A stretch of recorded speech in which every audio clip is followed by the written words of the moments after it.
Isang magpalang umaga sa inyo lahat. Mga hurado, mga guro, mga magulang at mga kaklase. Ito ay aking talumpati.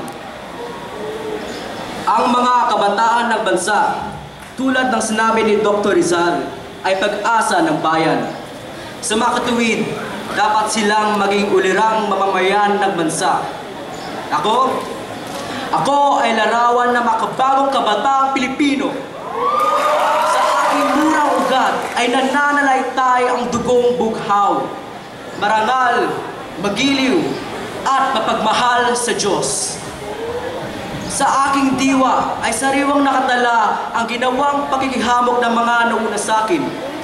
Pakikihamok upang makamit ang layang hangad ng bawat bansang mapagmahal sa dangal ng lahi.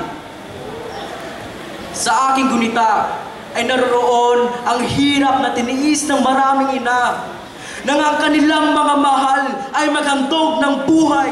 Matamo lamang ang ginhawang dapat na madama ng bayang nais na lumigaya. Sa aking puso ay naroon ang pintig ng buhay. Masigasig, timtim, walang pagkunwari, dalisay.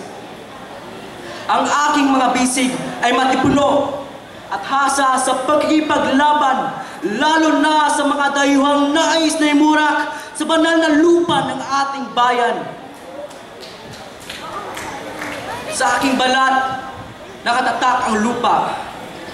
Kay manggi ang kulay, sunog sa araw, ngunit may gintong kislap ng pag-asa. Ako nang nagtataglay sa aking katauhan, nagtatak ng makabagong kabataang Pilipino. Naparito ako na yun upang gunitain ang nakaraan ng aking pagkatao. Kung paano ko narating ang kinalalagyan ko na yun na may tuturing na pedestal na karangalan. Kung paano ko nalinang sa aking isipan na ang bayan ko ay mahalagang pook na tagpuan ng mga kaisipan. Kung paanong ako ay may tuturing na biyaya ng makabagong panahon. Bakasin natin ang nakaraan. Nagising ako sa sang maliwanag sa pisig ng aking ina. Kaalalay si Ama. Sila ang nagbukas ng aking diwa. Ipinaisip na may liwanag sa bawat dilim na sumasaklaw sa ating bansa.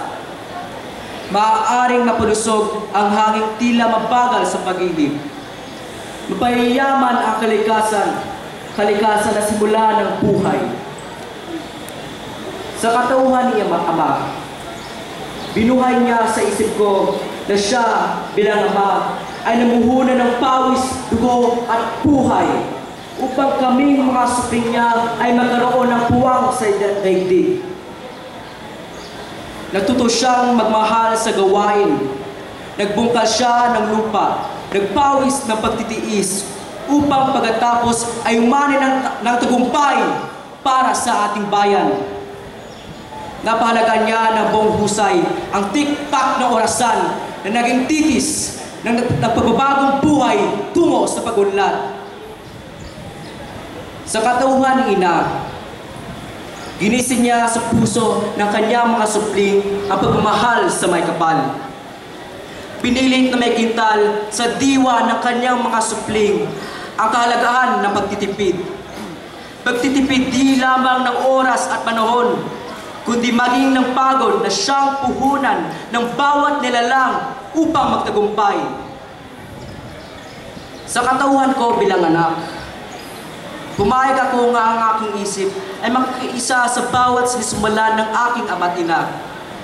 Nakikiisa ako sa kanilang mga mitiin at pilit na panagaan ang bigat ng kanilang tungkulin bilang mga sugo ng Diyos. Hindi ako tumututol sa anuman nilang hangarin sapagkat alam kong ito ay para sa kapakanan ng aming mga angkan. Ako, ang kabataang Pilipino, ay nakikiisa upang mapabilang sa mag-anak na Pilipino. Hawak kamay kami bumangon upang tumulong sa tagumpay ng kinabukasan. Salamat sa pakikiisang ito at nagbagong bihis ang perlas ng silangan. Salamat sa pakikiisa ng puso sa puso at diwa sa diwa ng mag-anak. At ako ay naging ganap na makabagong Pilipino na may dangal ng silangan.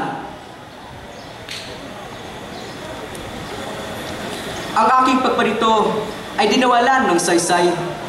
Lumiwanag sa aking isip ang nakaraan ng aking lahi. Nabatid ko kung paano natunton ng lahi kayo manggi ang landas tungo sa lalupang tagumpay. Ang aking bayan, ang perlas ng silangan, ay maaaring alisin sa pedestal ng karangalan ng kanyang kinalalagyan.